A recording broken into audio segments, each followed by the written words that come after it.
في القرآن المجيد بسم الله الرحمن الرحيم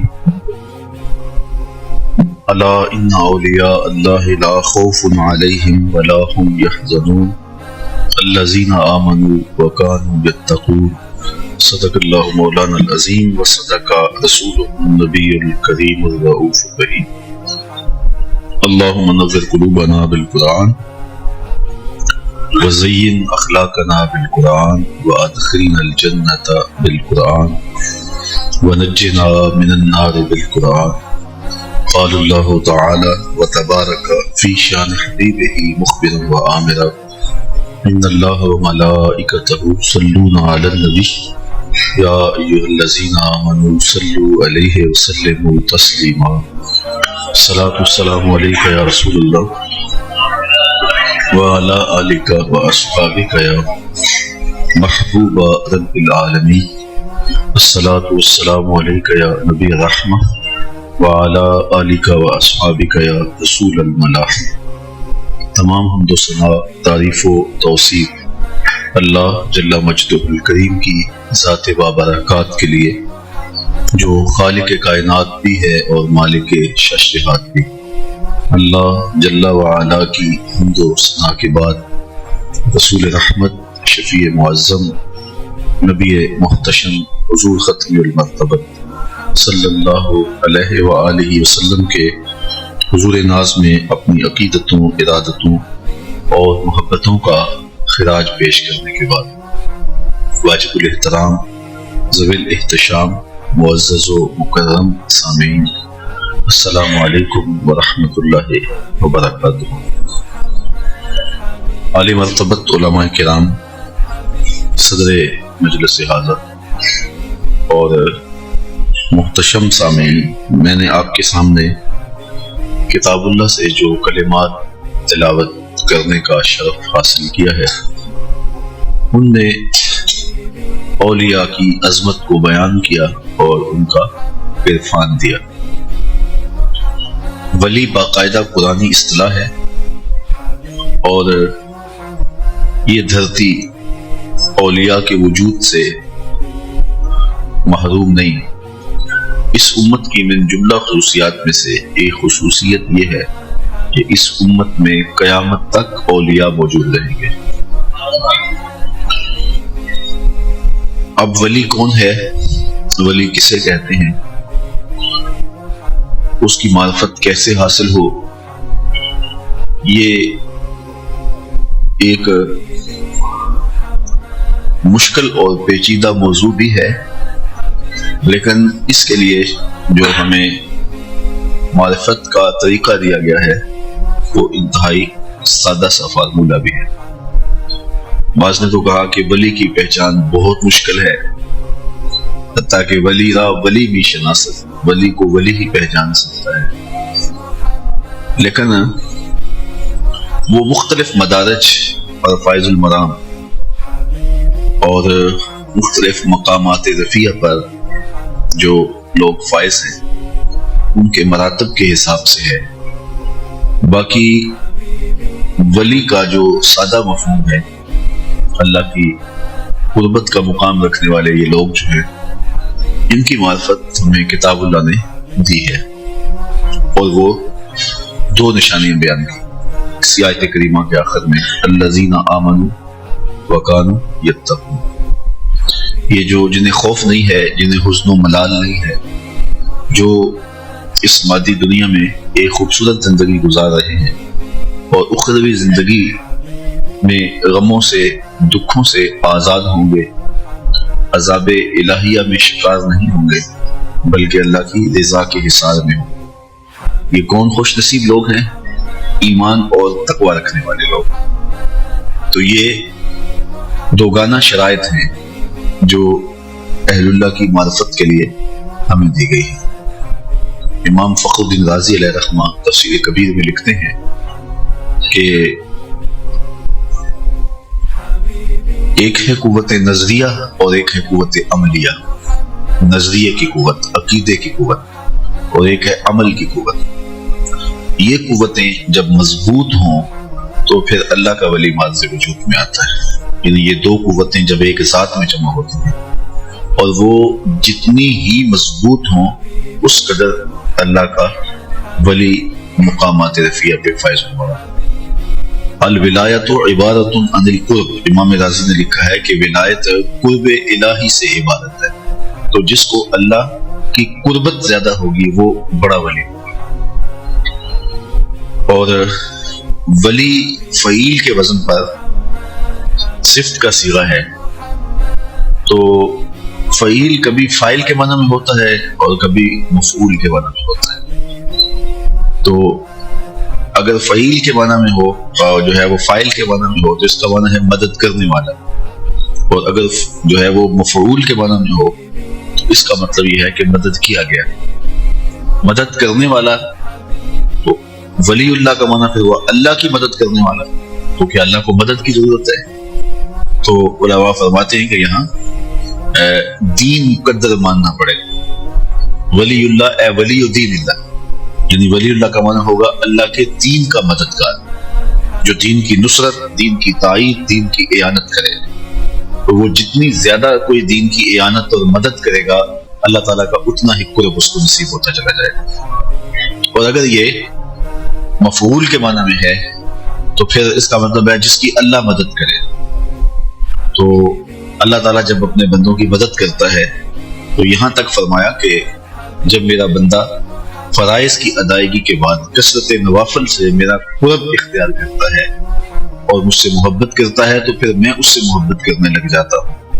اور پھر فرمایا فَكُنْتُ سَمْعَهُ الَّذِي يَسْمَعُ بِهِ، میں اس کی آنکھیں بن جاتا ہوں جن کو وہ دیکھتا ہے، میں ان کے کان بن جاتا ہوں جن سے وہ سنتا ہے، میں اس کے ہاتھ بن جاتا ہوں جن سے وہ پکڑتا ہے۔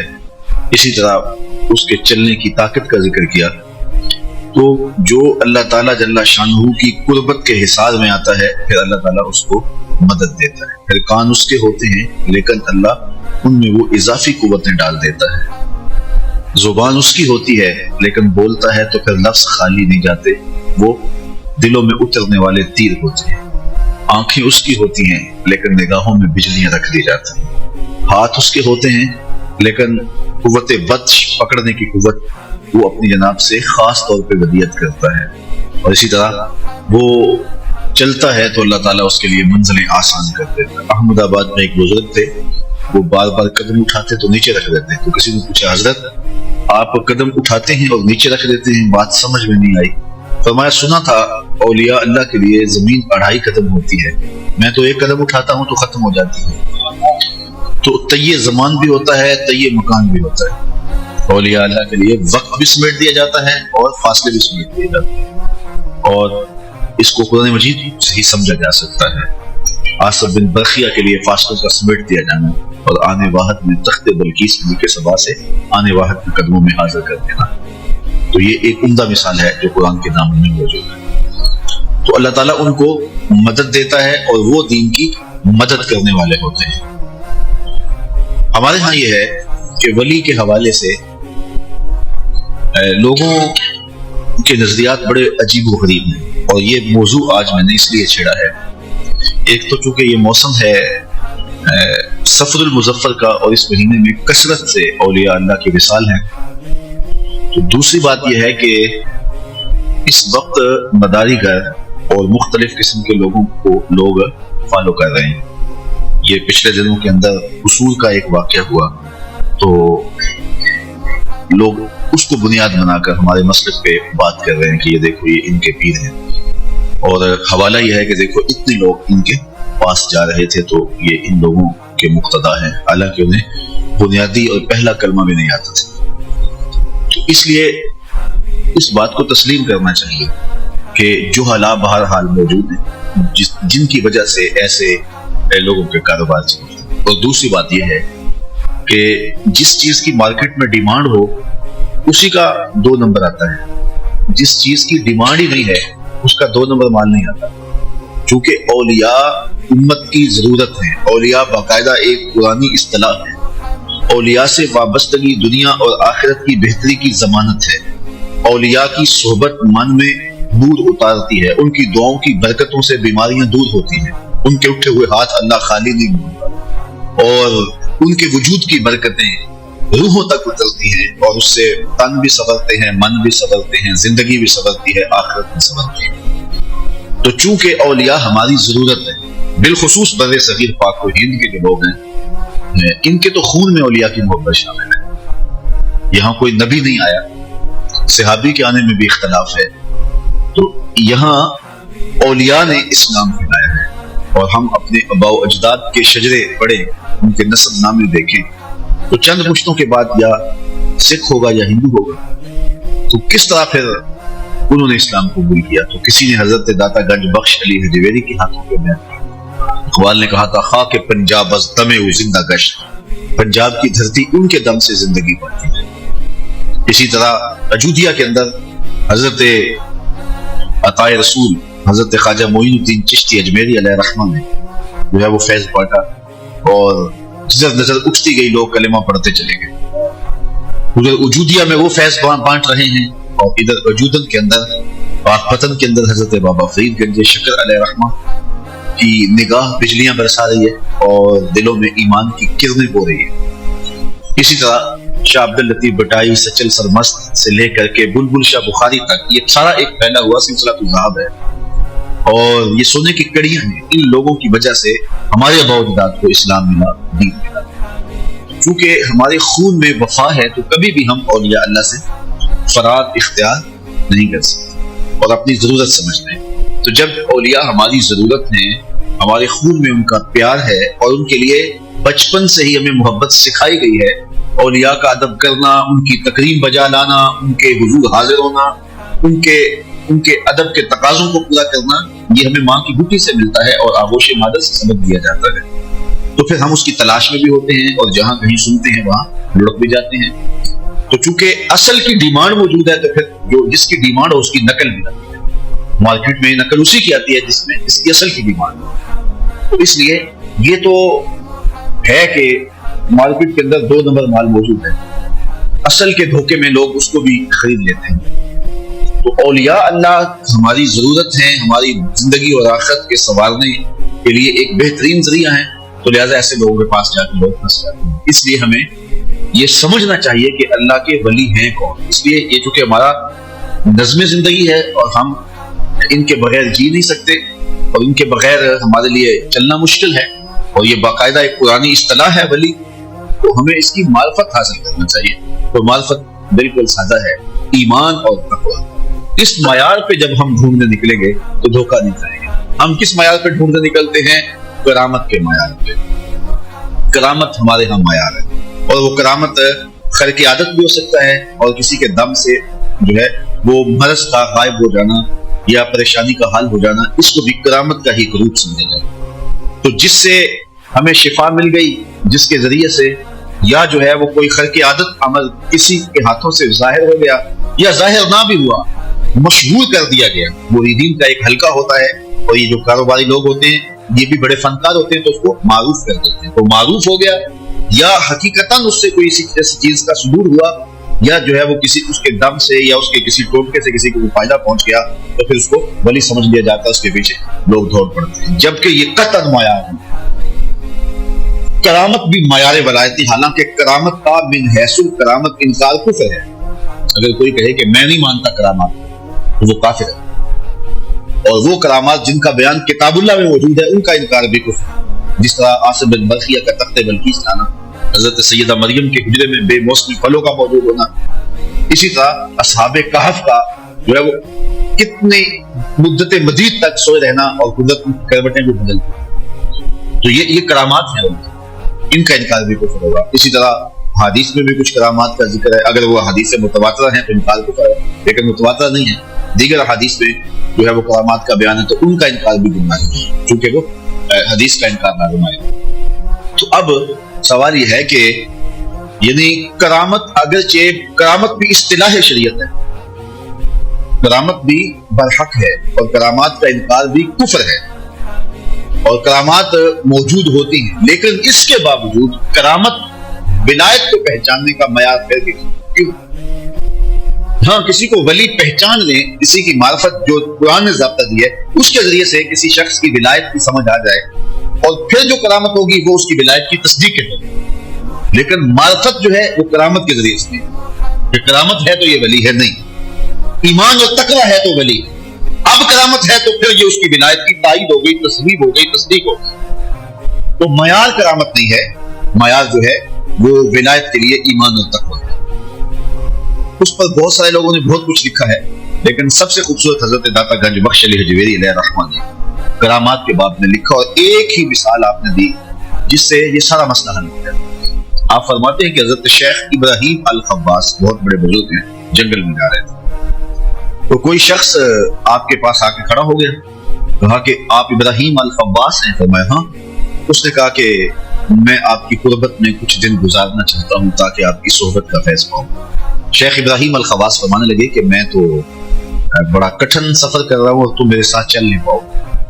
اس نے کہا کہ جناب نہیں، میں آپ کے ساتھ جانا چاہتا ہوں۔ شیخ ابراہیم خواص فرمانے لگے کہ مجھے تیرے وجود سے کفر کی بو آتی۔ اس نے کہا میں عیسائی ہوں اور دیار غرب سے چل کے یہاں تک پہنچا ہوں، آپ کی صحبت میں رہنے کا تمنا تھی اور مجھے آپ اپنی صحبت سے محروم نہ رکھیے۔ شیخ فرمانے لگے کہ میری صحبت میں بڑی تکلیفیں تمہیں گوارا کرنا پڑے گی، صبر کر لو۔ اس نے کہا جی میں صبر کروں گا۔ فرمایا چلو آ جاؤ میرے ساتھ۔ سفر پر گامزن ہو گئے۔ کچھ دن گزرے تو بھوک کی شدت سے اس کی ٹانگیں کپ کپانے لگی اور وہ حضرت شیخ ابراہیم الخواص کو کہنے لگا کہ آپ اللہ کے ہاں مقبول ہیں تو مجھ سے حضرت گوارا نہیں ہوتا، میں بہت برداشت کیا لیکن اب میرے بس سے باہر ہو گئے، اللہ کے ہاں آپ کی جو قدر و منزلت ہے اس کا وسیلہ دے کر کے اس سے کچھ میرے لیے کھانے کا انتظام کروائیے۔ فرمایا میں نے کہا تھا کہ میرے ساتھ تم گوارا نہیں کر سکو گے سفر کی سوچ میں۔ اس نے کہا جی میں نے بالکل وعدہ کیا تھا لیکن اب میرے بس کا روک گیا۔ خیر شیخ نے سجدے میں سر رکھا اور اللہ کی بارگاہ میں عرض گزار ہوئے، اے اللہ اس کافر کے سامنے مجھے رسوا نہ کر۔ یہ بات حضرت شیخ ابراہیم الخواص نے اللہ کی بارگاہ میں عرض کی۔ پھر اس کے بعد آپ نے سر اٹھایا تو آسمان سے ایک طبق اترا جس کے اوپر 2 روٹیاں اور 2 شربت کے پیالے تھے۔ تو حضرت ابراہیم الخواص نے ایک شربت کا پیالہ ایک روٹی اسے دے دی، ایک خود دے۔ پھر سفر کے گامزن ہو گئے۔ چند دن گزرے تو اس کی دوبارہ وہی حالت ہو، پھر ٹانگیں کانپنے لگی، بھوک کی شدت اور ہونٹ ایک دوسرے سے بچنے لگے۔ شیخ فرمانے لگے کہ میرے دل میں آیا کہ روز روز ایک جیسے حالات نہیں ہوتے، اس دن تو لاج رہ گئی تھی، تو یہ آج پھر مجھے کہے گا تو کہیں مشکل نہ بن جائے۔ تو میں نے کہا کہ میاں تو بھی عیسائیوں کا پیر پادری ہے، آج تیری بات۔ تو اس نے بھی فوراً سجدے میں سر رکھ دیا اور میں نے دل ہی دل میں کہا کہ اس کا سجدہ ریز ہونا کیا معنی رکھتا ہے۔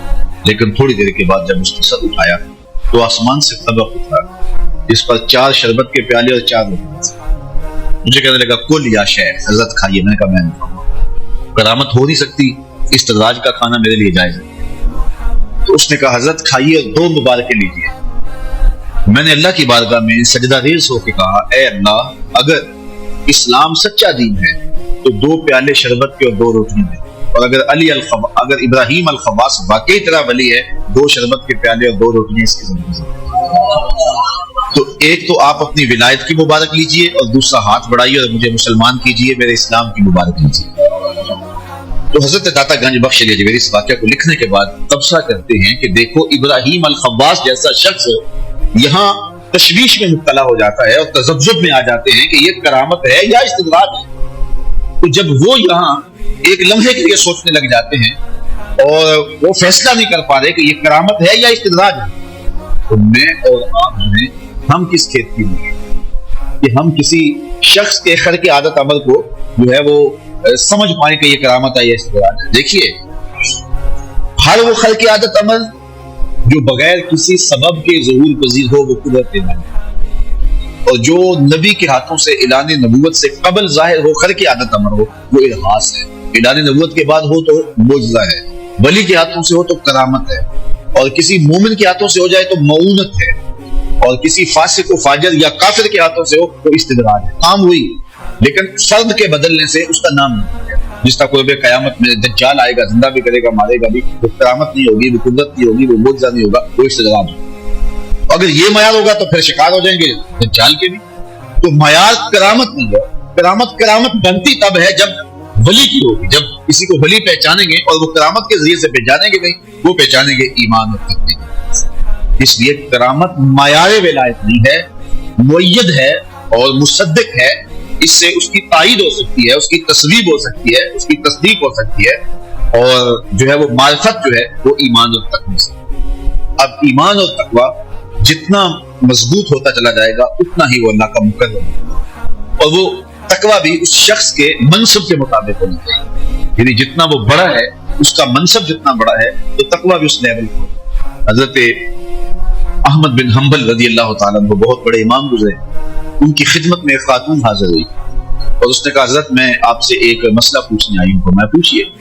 کہا میں اپنے گھر کی چھت پہ بیٹھ کے چاندنی راتوں میں سوت کھاتی ہوں، اور کبھی کبھی ایسا ہوتا ہے کہ بادشاہ کی سواری گزرتی ہے، ماحول میں روشنی بھر جاتی ہے چونکہ خادم سونے کے شمع دان لیے آگے آگے چل رہے ہوتے ہیں، تو میں اس میں جو سوت کاٹتی ہوں تو اس کی کوالٹی دوسرے کاتے ہوئے سوت سے کچھ بہتر ہوتی ہے، تو کیا میں دونوں سوت اکٹھے ملا کر کے بیچ سکتی ہوں یا ان کو الگ الگ بیچوں؟ شیخ فرمانے لگے کہ اے خاتون پہلے بتاؤ تم ہو کون؟ اس نے کہا سائل کی ذات میں پوچھی جاتی ہے، آپ مجھے بتائیں مسئلہ کیا ہے؟ فرمانے لگے بعض شخصیات ایسی ہوتی ہیں کہ جن کی حیثیت سے مسئلے کی نوعیت بدلتی، تمہیں بتانا پڑے گا کہ تم کون؟ اس نے کہا میں حضرت بشر حافی کی ہمشیرہ۔ کہا خاتون تمہارے لیے جائز نہیں ہے۔ تو اب دیکھیے ہمارے امام احمد رضا فاضل بریلوی علیہ رحمہ ایک دعوت پہ تشریف لے گئے، تو وہاں انواع اقسام کے کھانے لگائے گئے تھے، تو آپ نے شوربہ چکھا تو اتنا لذیذ تھا کہ جی میں آیا کہ اس کو پیالی میں ڈال کر کے تھوڑا سا پی لوں۔ تو صاحب دعوت کو بلایا اور بلا کے کہا اگر تم اجازت دو تو میں تھوڑا سا شوربہ پی سکتا ہوں؟ اس نے کہا کہ حضرت یہ سب کچھ آپ کے لیے ہے۔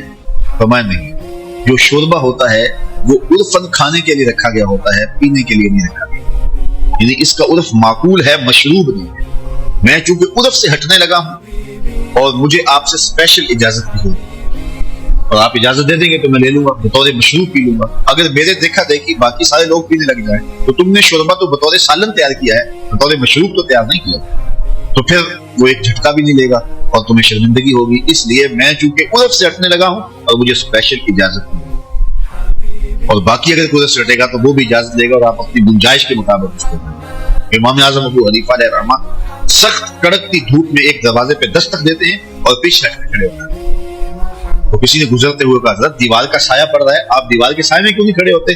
تو مان لگے صاحب خانہ سے میں نے قرض لینا ہے، اور جس سے قرض لینا ہو اس سے کوئی نفع لینا سود ہوتا ہے، لہٰذا میں ڈرتا ہوں اس کے دیوار کے سائے میں کھڑے ہونا کہیں سود نہ بن جائے۔ تو جو جس مرتبے پہ ہوگا اس کا تقویٰ بھی اسی لیول کا ہوگا۔ تو ایمان اور تقویٰ یہ دو چیزیں ہیں جو پہچان ہیں ولایت۔ ہمیں کسی شخص کی شخصیت میں ان پہلوؤں کو تلاش کرنا چاہیے، جب یہ معیار بن جائے گا تو پھر ہم دھوکہ نہیں، ورنہ روز کہیں نہ کہیں سے دھوکہ جو ہے وہ کھانا پڑے گا، اور مختلف مداری گر اور مختلف جو ہے وہ تماشا باز لوگ جو ہیں ان کی زلفوں کے ہم اسیر ہو جائیں گے، اور پھر بعد میں کہ جی ہمارے ساتھ دھوکہ ہو گیا، چونکہ وہ ایک وقت کے لیے ہوتا ہے۔